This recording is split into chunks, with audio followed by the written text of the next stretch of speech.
Before we start, let's do something unusual and let's close our eyes.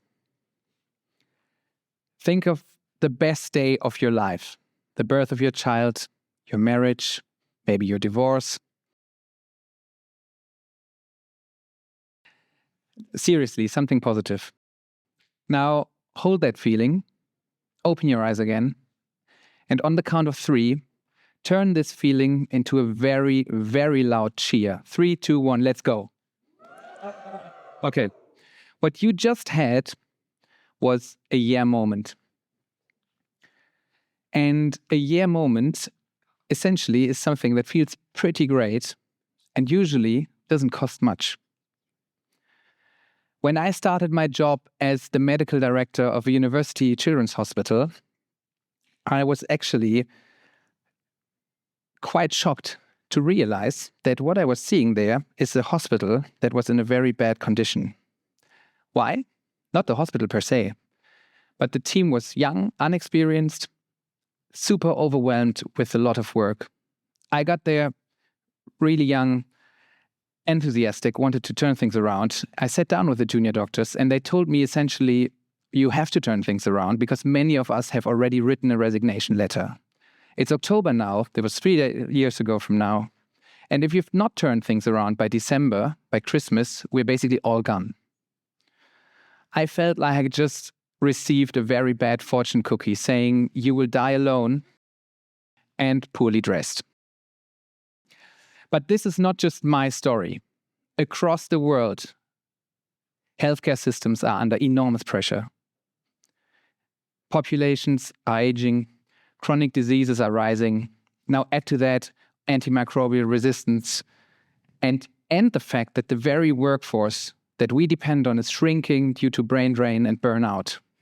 So you could say, without doubt, today, building a resilient workforce, a resilient landscape of a healthcare system for our society is one of the absolute top priorities and the hardest challenges we're facing now in the present and in the future. So I sat down with my team and said, what's at your heart? And they said almost unanimously, we feel surrounded by work. There's work piling up everywhere. And most importantly, we don't feel prepared for the responsibility that we have to care. And that responsibility is just too much. We're working weekends, night shifts, it's too much.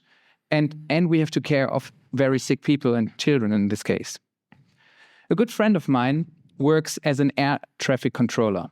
By law, he must take a 30-minute break every 2 hours. And every now and then, he's even sent away from his family and kids on a mandatory recovery. In the lived reality of daily medicine, there is no such thing in place. There's not a structured system taking care of the people to stay sharp and to stay at ease and well. Fatigue in both jobs can easily cost lives. So it's not a surprise that in your town, wherever you're from and wherever you're watching this today, 1 in 3 nurses is considering to leave their job today. But isn't caring for unwell people amongst the most beautiful things on this planet? Yes, I would say so. And isn't it an absolute privilege to take care of unwell patients and their families? Yes, it is. So why is that? Why is that? What makes a job attractive? That's a very difficult question. So let me do what politicians often do when they ask a difficult question. They answer another question. And what used to make a job attractive is very easy. Usually, it was financial and personal security. Do I earn enough with this job to pay for medication, healthcare, education, housing, and will the job still exist next year? That's the olden days. The problem is many people still today believe that that's the truth. Today, the world looks very different. How did you get here today? How was your train ride, your plane flight, your car ride? When you ask yourself that question, you don't ask, did I even get there? Well, maybe if you took the train in Germany, you may have asked that question, but that's a different story. The question you ask yourself is, how was the vibe? Did I enjoy the ride? Was it a nice ride? So this is a car that represents healthcare. Healthcare is a car. The engine is the horsepowers. That's the financial resource. Young people, they don't want the salary. They want the vibe. They want the ride. And I think they earn it. So the question we have to ask ourselves is, how do we drive? And that means, how do we lead? How do we treat each other on the road? How do we deal? And the people inside the car. Who is inside the car? If you asked AI to generate you a stereotypical image of someone young who's entering the working field, this is what I got. So set aside from the fact that this person has 3 hands. And I'm not here to blame the young generation. After all, they're just trying to make sense out of the world that we have created for them and around them. But this person asked herself a very different question. She wants to know, does my job allow me to live a meaningful and fulfilling life? Is it healthy to work in this job? Can I be myself? Do I have the flexibility and time? And I see a lot of people nodding here. I fully agree. I have 3 children. I want to see them too, right? So essentially, can I be who I want to be in my job is the question these people ask themselves, and that's fine. So as a decision maker in healthcare and in many other healthcare, or not even beyond healthcare, many other hardworking jobs, we have to find the balance to give the people what they need, what they want, the young people, their dreams, their expectations, and on the other hand, to do what it takes to become truly great and exceptional, accomplished as a professional. The answer in theory is not very difficult. Give the people what they actually want, meaning, fulfillment. But how do you do that? The way I pitch this is this. Everyone is a fan of someone. You follow these people with your hearts and on social media. And for a reason, because they're truly great at something. Actors, musicians, rock stars, you name it. There's not a single athlete on this planet who has become truly great to a degree that you know them and follow them without working very hard and sweating every day. So I invite you, join my team. Let's sweat together, because this is the only way we can do something meaningful. I call it the professional identity formation. Sounds great, but where do we go from this? Well, one way to look at this is, what does it take and what do I get out of it? Should I go onto this date? Should I continue my friendship? Should I come to TED? Should I go into this job? Well, if the stakes are low, you're in the comfort zone. That's fine. If you get a lot, but it doesn't cost you much, you're in the dream zone. Everybody wants to be there. That's where Forrest Gump is all the time. The opposite is dangerous. And the burnout zone is where you have to identify those in there and get them out of there as quickly as possible. And then there's where many people are in hardworking businesses around the globe every day, and that's the mission zone. And that is where superheroes are, where James Bond is, Princess Leia, and all of them. And you get a lot, but it costs you a lot. So the question is really, what do these guys on the right have in common? Well, yeah moments. You watch these movies and you always feel yeah, right? And secondly, a surrounding that ideally has a low ratio of what it takes points. So how can we create a working environment where the what it takes column is as small as possible? A million answers to that. I want to steer you to the dual concept of responsibility. Responsibility is not good or bad, it's double-edged. There's a negative side to it. So essentially, when you're not well prepared for your job, it can be overburdening, overwhelming, can be too much and lead to stress. So you get a negative rate, essentially a ratio of what's happening, and you can feel fearful and even resignation, stress, because you feel I'm not good enough. In contrast, when you turn this around, when you're well trained, when you're well prepared, I can make a difference here. It can be really the motivation to even stay in a job.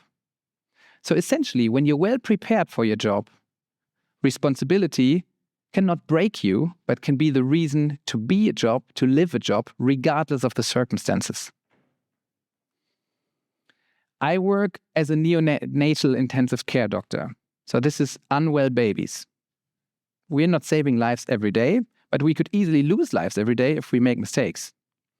So I come in on call from home when something is happening. So over the month, I spent a lot of time with many of the young doctors, and with one in particular. She was bright, enthusiastic, just great at what she did. Yet she was holding back, keeping herself smaller than she needs to. You know these people. So I encouraged her, and after we had a resuscitation of a young premature baby, actually young, born that moment, she was doing well, and I encouraged her to go into this training, to become the specialist for very unwell babies, become a neonatologist. But she was reluctant to. We both knew she was keen, but she was holding back. When I asked her why, she said it's just overwhelming, it's too much, and all the others are better. She didn't feel good enough. After a couple of months, I got to work. She was standing in front of my office. And she said, I just want to know, I'm after a night shift, I'm going home now. I'm just here to let you know I want to do the training now. I've changed my mind. I feel really great about this. I asked her why. And she said for 2 reasons. One, over the month, I had great moments. I had success. Respect from other people, just felt good. And secondly, and this sounds super cheesy, but this is exactly how it was, you believed in me. And you believing in me just made a difference. So we both just had a yeah moment. And again, it didn't cost much, but it was super powerful. So where do we go from this? Well, great care grows from teaching and atmosphere. Sounds great. Why do we even have to talk about this? Well, many medical professionals, nurses, doctors, come out of their education, their med school, relatively unprepared. Imagine you board an airplane and the pilot says, this is the pilot speaking, just letting you know, I'm actually not really well trained at this. But don't worry. But if something's really bad, we have to call someone. Well, in the medical world, this is relatively normal, right? It has to be. So training is super important. Teaching is the essence. Secondly, young people often have a chronic guilty conscience. I don't know enough. There's always a drug I don't know. There's always a guideline I don't know. So they cling to everything they find. And believe me, there's a universe of information in front of you opening every day, every minute. So really, we have to guide the young guys through this universe safely and effectively to actually focus on what's important, which is obviously the people. Great care grows from teaching and atmosphere. So how do we do this? Well, there's a million ways to do this, but we built a rota for that hospital because it was a need and we needed it quickly. So 15 different types of lessons, they take place every day. And again, in many other businesses, there's teaching every day. In medicine, there isn't teaching every day in every hospital. Unfortunately, there isn't. So it's worth talking about it. And we're not going through all of those, but 3 in particular. We talk about mistakes. It's called My Favorite Mistake. Every Monday, we talk about mistakes. We commit to them. It's my turn. Next week, it's your turn. Next week, it's your turn. Why? Well, we want really mistakes to turn into lessons. And we want a psychological safe space where you can just say, I'm human. I'm doing mistakes. I'm commit to that. And I see a lot of nodding again. It doesn't happen a lot in medicine, but it must change. Second, we do chalkboard sessions, theory sessions, where as a team, we find a diagnosis, we work together in theory as a team. And then third, we do simulation classes, sometimes very low tech, sometimes very high tech, as you can see. And we simulate a lot of things, how to deliver bad news, how to resuscitate someone who's super unwell, and particularly the communication. How do we communicate under stress? Why is that important? Well, you would be surprised how normal it is regarded to have a toxic communications culture in medicine. Not so much in pediatric, in children's medicine, but it's still quite out there. It's a defense mechanism for sure many times, but still, it's regarded as the normal. And hierarchies are steep, and that obviously can turn into mistakes. Great care has 2 foundations, teaching and atmosphere. And in healthcare, and actually in many other fields too, atmosphere is not decoration. Atmosphere is the oxygen for learning. Atmosphere is the essence. And if the atmosphere is bad, there's tense and fearful, there's no learning occurring at all. If I feel judged, I feel unsafe, I'm not sharing, and I'm not taking anything in. In contrast, if you have a great atmosphere, it can turn a hospital from a place of survival into a place of growth. And it can be much more than just a soft factor. It can be the catalyst of every act of learning and therefore of every act of care. So how do we take this from there? Maybe you're a patient, or you have a relative who has a chronic condition. They depend on getting into this car frequently, maybe even daily. If they get in and nobody's joining them in the car, it's not going anywhere. It's 2025 now. In 5 years, the WHO have forecasted for now, by 2030, that we have a shortage of 10 million healthcare workers worldwide. That car's not moving anywhere. So really, the bad news is, at this point, the car's in a dangerous road. The good news is, there is hope. But it needs a concept. One concept: great care grows from teaching and atmosphere. And if you apply it, you just try, you will definitely see it can help bridging the gap and ultimately make the ride really enjoyable. And here's one more thing, maybe even more important.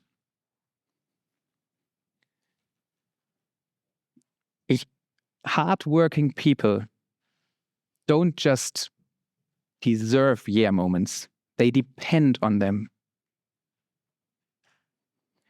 Yeah moments are what we take home and tell our family at the dinner table. Someday in the future, it will be the yeah moments of today that we will remember the good old times. So